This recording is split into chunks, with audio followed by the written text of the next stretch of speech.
Ciao, da un sacco di tempo che non facevo un video in italiano, ma mi è sembrato il caso di farlo adesso perché vorrei parlare di un tema che mi sembra super importante, ma molte volte per motivi che non capisco viene lasciato di lato o come se fosse un argomento minore, quello dello storytelling. Ogni progetto di design, indipendentemente che lo faccia in modo esplicito o meno, è un progetto di storytelling. Lo storytelling è il modo in come vengono raccontate le cose. E se un progetto non ha qualcosa da raccontare, probabilmente sarà molto più difficile per gli utenti da ingaggiare. Il lavoro di UX, il lavoro di service design non si può astrarre di questi ambienti di comunicazione, non si può astrarre dal fatto che tutto quello che uno fa ha un impatto dal punto di vista della comunicazione. Per questo nella portata di oggi parleremo dell'importanza dello storytelling, perché è rilevante e come aiuta a che i progetti abbiano un maggiore ingaggio. Ciao, sono Felipe Iglesias, designer e consulente, e questo è Talking Design.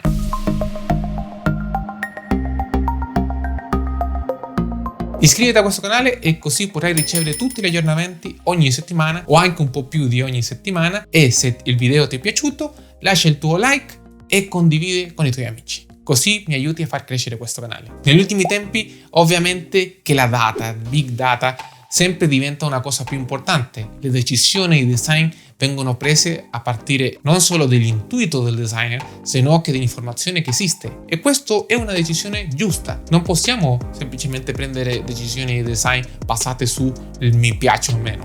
Infatti io ho sempre odiato e detesto quando la gente prende decisioni che semplicemente sono prodotto di una cosiddetta ispirazione. Io non ci credo all'ispirazione, ci credo ai fatti, ci credo alla riflessione e alla creazione dei concetti che possano veicolare quelle decisioni.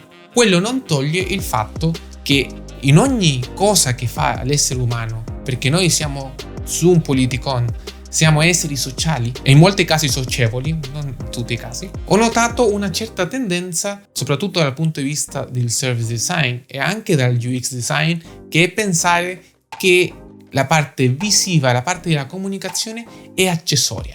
E questo, a mio parere, è assolutamente sbagliato. E anzi, direi che non è al mio parere, perché c'è abbastanza letteratura che parla di questo fatto. Ogni cosa che noi facciamo come esseri umani ha un impatto di comunicazione. Il fatto che noi non parliamo è un atto di comunicazione. Parlare ovviamente è un atto esplicito di comunicazione. Per cui pensare di sviluppare un progetto di successo che abbia un ingaggio da parte dell'utente, che non prenda in considerazione il fatto che stiamo raccontando una storia, è un errore grosso. Quindi abbiate paura se trovate che in alcun progetto le cose vengono semplicemente pensate o elaborate attraverso di quello che dice la data, o semplicemente quello che fa una specialità del design senza considerare le altre, perché questo di sicuro porterà a un progetto un po' orbo. Non considerare che la comunicazione è parte integrale di qualsiasi progetto di UX o di qualsiasi progetto di service design è un errore importante, perché non considera il fatto che le reazioni, e su questo Donald Norman già ci ha parlato, le reazioni al design, a qualsiasi tipo di prodotto, sia un prodotto fisico o un prodotto virtuale, hanno sempre un vincolo emozionale. E per ingaggiare gli utenti e creare un ponte emotivo c'è bisogno di considerare un discorso, una storia che possa condurre questo obiettivo, perché finalmente, indipendentemente che l'obiettivo possa essere molto freddo come un obiettivo di marketing in cui l'obiettivo più importante è vendere una cosa o semplicemente fare che l'utente agisca in un determinato modo, per poter farlo agire c'è qualche contenuto, deve esserci qualche narrazione dietro che possa raccontare le cose in un modo singolare, in un modo particolare, interessante, che possa far sì che l'azione di marketing sia ingaggiante. Un esempio pratico molto grezzo è: ti arriva una mail di un determinato fornitore di tecnologia, c'è l'immagine di un prodotto e sotto c'è una CTA che dice scopri di più.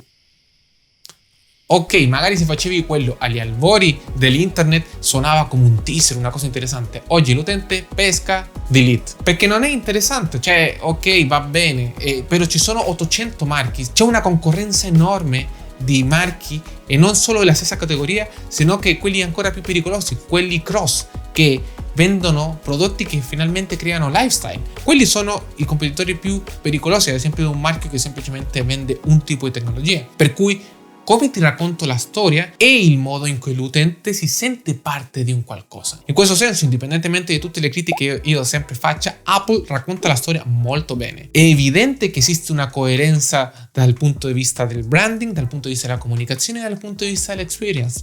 Tutto è orchestrato, tutto è organizzato in un modo che l'utente possa raggiungere l'obiettivo finale, che è acquistare, spendere tanti soldi per prodotti che magari non lo valgono. Però non possiamo dire che la storia non è stata raccontata bene. L'utente che arriva al momento dell'acquisto di un prodotto di Apple è perché si è comprato totalmente la storia di lifestyle. E lo stesso può succedere con servizi intangibili. Se pensiamo ad esempio a Airbnb non ha niente, semplicemente la infrastruttura tecnologica per collegare un offerente di uno spazio e una persona che lo sta cercando. Però hanno creato una piattaforma con un tipo di storytelling, con un'attenzione bastante particolare alla comunicazione, e punta soprattutto a rialzare i suoi valori. Indipendentemente che il servizio di Airbnb ti possa piacere o meno, è evidente che dietro c'è un'idea di comunicazione molto chiara e che viene completata, che viene articolata in modo migliore attraverso la UX e del service design.